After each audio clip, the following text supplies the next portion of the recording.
नमस्कार, राम राज यात्रा कार्यक्रम में आप सभी दर्शकों का स्वागत है। हमारी यात्रा मध्य प्रदेश की हॉट सीट छिंदवाड़ा तक पहुंच चुकी है। हॉट सीट इसलिए कि यहां पे पिछले 40 सालों से नाथ परिवार का कब्जा रहा है, मतलब कांग्रेस के दिग्गज नेता कमलनाथ का कब्जा रहा है। यहाँ हम बात करेंगे आज अपनी यात्रा के दौरान बात करेंगे यहाँ पे बीजेपी के उम्मीदवार विवेक बंटी साहू जी से, मतलब बंटी भैया जी से बात होगी हमारी। तो बहुत धन्यवाद हमारे शो में आपका। धन्यवाद आपका। आज हम पहला सवाल यहीं से शुरू करते हैं कि प्रधानमंत्री मोदी जी ने पिपरिया में इस विषय पर बात भी की है कि अगर 400 पार आई, विपक्ष बार बार ये इस बात पर जोर डालता है कि अगर 400 पार बीजेपी लाती है तो संविधान बदल देगी और आदिवासियों के अधिकार छीन लेगी, उनकी ज़मीन छीन लेगी, उनके जंगल छीन लेगी।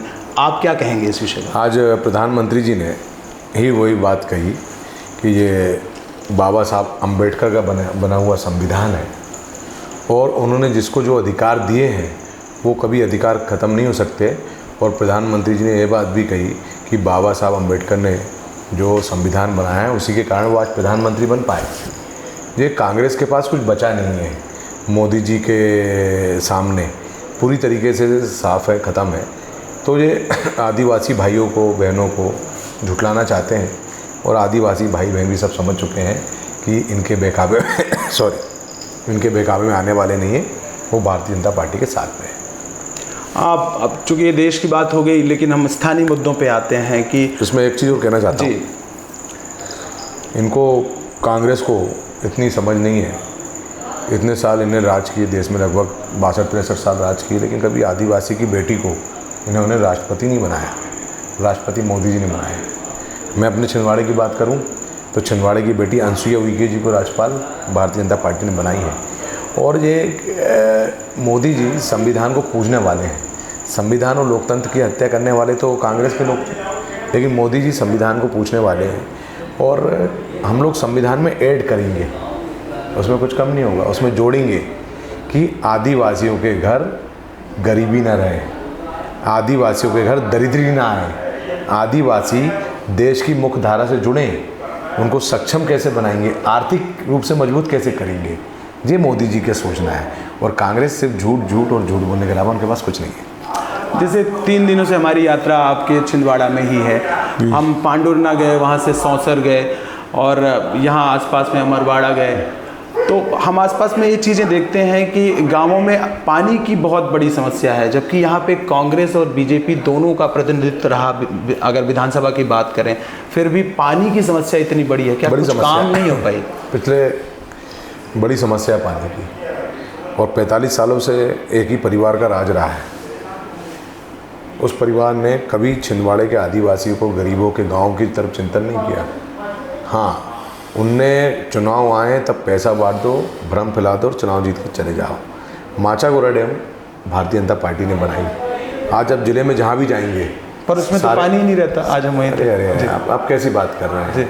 आप लाखों लोग उसका पानी पी रहे हैं। छिंदवाड़ा शहर माचागोरा डैम का पानी पी रहा है। कितने गाँवों में सिंचाई उससे जा रही है, कितने गाँवों में पानी पीने का मिल रहा है। तो जो भारतीय जनता पार्टी ने माचागोरा डैम बनाई है, इन्होंने तो कुछ दिया नहीं। और दुर्भाग्य है छिंदवाड़े का कि छिंदवाड़े से 5 बड़ी बड़ी नदियाँ निकलती हैं जहाँ करोड़ों लोग उसका पानी पीते हैं, लेकिन 45 साल से जिले का प्रतिनिधित्व कर रहे हैं, इन्होंने कभी उसकी चिंतन नहीं की। एक और समस्या देखने को मिली कि गांवों में अभी भी प्राथमिक स्वास्थ्य केंद्र नहीं है। क्या उस दिशा में भी अभी तक कोई काम नहीं? जिम्मेदार कौन है? वही है, इनसे जिम्मेदार वही है। भाई आज छिंदवाड़े में अच्छी शिक्षा नहीं है, अच्छा स्वास्थ्य नहीं है, पानी नहीं है, तो इसके जिम्मेदार वो है ना। 45 सालों से क्या कर रहे हैं? जवाब उनको देना चाहिए। और मुझे लगता नहीं कि आप गए होंगे तो उन्होंने कोई इंटरव्यू या जवाब दिया होगा। नहीं, बिल्कुल मुश्किल होगा। हाँ, मुश्किल किस बात का मुश्किल? भाई पत्रकार अगर सवाल पूछ रहे हैं तो किस बात का मुश्किल है? तो ये भाग रहे हैं, किसी मीडिया वालों के साथ ऐसे बैठ के बातचीत नहीं कर सकते हैं, क्योंकि इनके पास कहने के लिए कुछ नहीं है, करने के लिए कुछ नहीं है। ये घबराए हुए हैं। छिंदवाड़े में इनको हार दिख रही है, इसलिए इन्होंने पत्रकारों से बातचीत करना बंद कर दी है। क्योंकि इनके मन में जो है, इनके दिल में जो है, तो कई बार जुबान पे आ जाती है। जैसे मैं कहता हूँ कि नकुल नाथ जी के मन में और दिल में आदिवासी के प्रति नफरत है, उनके प्रति जहर भरा हुआ है, इसलिए तो वो आदिवासी को अपमानित कर रहे हैं, गद्दार और बिकाऊ कह रहे हैं। तो ये इनके मन में कहीं इस तरीके की है, और छिंदवाड़े को लेकर कोई भावना नहीं है। इन्होंने छिंदवाड़े का कोई विकास नहीं किया। अच्छा, मैं आपसे एक पर्सनल सवाल पूछना चाहता हूँ, आप कभी आहत होते हैं? हाँ, किस बात से होते हैं? जब झूठ कोई बोलता है, गलत काम कोई करता है जी, और दुखी होता हूँ कि कोई जिस गरीब आता है। मैं राजनीति में आया ही इसलिए हूँ कि मैं लोगों की मदद कर सकूँ, लेकिन मेरी भी लिमिटेशन है, तो कभी मैं मदद नहीं कर पाता, तब मैं दुखी होता हूँ। मेरा सवाल इस संदर्भ में था कि अभी कमलनाथ जी का एक बयान एक अखबार में मैं देख रहा था, अखबार के डिजिटल चैनल में, कि वो कह रहे थे कि यहाँ बंटी बबली फैक्टर नहीं चलेगा। सुनकर आहत नहीं हुए? वो मेरे सब उम्र में बहुत बड़े हैं और मैं सोचता हूँ कि वो जो भी बोल रहे हैं मुझे आशीर्वाद के रूप में मिल रहा है। अच्छा, इस बार बीजेपी जो है 400 पार का नारा दे रही है जी। आपको क्या लगता है, सिर्फ नारा है कि इसमें कुछ सच्चाई भी है? मैं बता रहा हूँ आपको, जब से भारत आज़ाद हुआ है और जितने चुनाव हुए हैं, इस बार सारे रिकॉर्ड टूटने वाले हैं। इतनी सीटें मोदी जी लेकर के आ रहे हैं। जी, आप चूँकि अब रात के लगभग 2 बजने वाले हैं और हम इंटरव्यू कर रहे हैं, आप भी सुबह से ही कर रहे हैं, हम लोग भी कर रहे हैं, तो हमारा सिर्फ आखिरी 2 सवाल हम करेंगे, जिसमें मेन बात तो ये है कि अभी लोक नीति का सर्वे भी आया, उसमें अधिकतर युवाओं का ये मानना था कि बेरोजगारी प्रमुख मुद्दा है। बड़ा मुद्दा है, बड़ा मुद्दा है। छिंदवाड़े में तो बहुत बड़ा मुद्दा है जी। 45 सालों से जो प्रतिनिधित्व कर रहे हैं, छिंदवाड़े में कोई ऐसी एक फैक्ट्री नहीं है जहाँ 1000-2000 लोग जॉब करते हो। जी, सिर्फ छिंदवाड़े को लूटते आए हैं। मैं गारंटी ले रहा हूँ मोदी जी के नेतृत्व में कि हम छिंदवाड़े में 50,000 युवाओं को रोजगार दिला सकें। ऐसे उद्योग धंधे छिंदवाड़े में स्थापित करेंगे। जैसे आज बीजेपी का मैनिफेस्टो आया, उसमें कांग्रेस आरोप लगा रही है कि उसमें जॉब शब्द सिर्फ 2 बार उपयोग किया गया है, और अगर जहाँ पे किया गया है वहाँ पे ये बात हुई है कि हम खाली पदों को भरेंगे। तो 10 सालों में क्या कर रहे थे? देखिए, मोदी जी ने पिछले वर्षों में लाखों नौकरियां दी है, और अगर आज हमारा युवा नौकरी करने वाले की अपेक्षा नौकरी देने वाला बने, तो मुझे लगता है कि भी ज़्यादा अच्छा है। मोदी जी ने युवाओं को स्वरोजगार से जोड़ा, उनको न्यूनतम ब्याज दर में धनराशि उपलब्ध करवाई गई, गारंटी हमारी सरकार ने ली गई, उनका स्किल डेवलपमेंट करवाया गया, और आज स्टार्टअप के रूप में पूरी दुनिया में सबसे ज़्यादा वैकेंसी है तो इंडिया में है।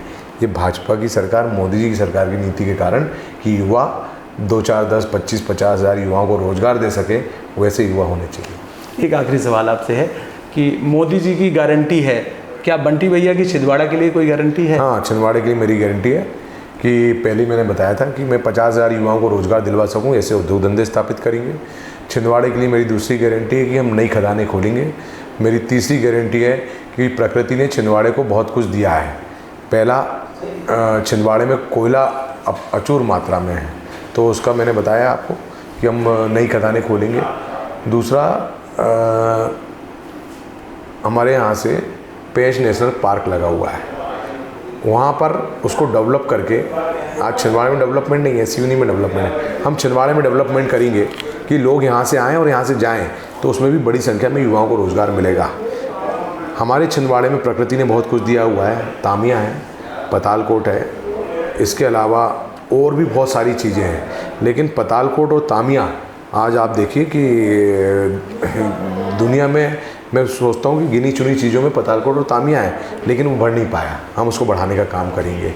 हम छिंदवाड़े में, पतालकोट में ऐसी ऐसी जड़ी बूटियाँ हैं जो 50 लाख रुपए ग्राम बिकती हैं, लेकिन हमारे भोले भाले आदिवासी उनको पता नहीं है। बाहर से वैज्ञानिक आ जाते हैं, व्यापारी आ जाते हैं और 500-1000 रुपये देकर के 5-5 किलो लेकर के जा रहा है, मतलब लूट। तो हम आयुर्वेदिक विश्वविद्यालय वहाँ खोलेंगे जिससे लोगों को भी समझ में आए और उनको सही दाम उसका मिले।